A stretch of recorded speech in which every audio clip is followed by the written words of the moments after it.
kgs గోధుమలు చేసుకుంటున్నాము. అంటే మాకు 1 వీక్ చపాతీ సరిపోతుంది. నాకు చపాతీ చేయడం కాదు, మా లక్ష్మమ్మ రోజు చపాతీ చేస్తుంది. లక్ష్మి హాయ్ చెప్పు మా వాళ్ళకి. ఏంటి హాయ్ అంటావు, గట్టి చెప్పు. హాయ్ అండి.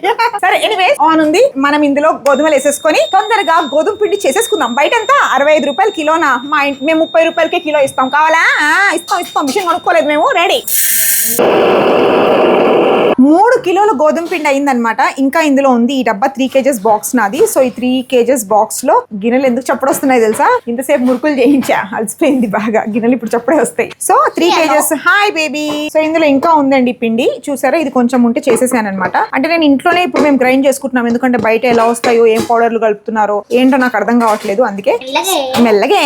సో ఇలా మొత్తం చేసేసుకొని 3.5 kgs వరకు మాకు ఇది పిండి వస్తుంది. సో ఇది మేము 1 వీక్ 1.5 వీక్ లో ఫినిష్ చేసేసుకుంటాము. ఎందుకంటే ఆరిఫ్ వాళ్ళు ఎక్కువ చపాతీ తింటూ ఉంటారు కాబట్టి. ఇందులో ప్రిజర్వేటివ్స్ ఉండవు కాబట్టి మనం ఎక్కువ రోజు నిలువ పెట్టుకోలేము. సో గోధుమ పిండి ఎలా ప్రిజర్వ్ చేసుకోవాలి, ఏమైనా వేయాలనేది మీరు కొంచెం కమెంట్స్ లో నాకు కొంచెం నాలెడ్జ్ ఇస్తే నేను అది ఇంప్లిమెంట్ చేసుకుంటాను అనమాట. సో మా ఇంటి గోధుమ పిండి నేచురల్, ఆర్గానిక్. మీరు ఇప్పుడు అన్ని ఆర్గానిక్ అంటారండి, బయటికి వెళ్ళి మాత్రం బిర్యానీలు ఫుల్ గా తింటారు అంటారు. అవునండి, తింటాం. 80% natural, 20% unorganic. That is me. It's me Lalli. Tata, bye bye, good by.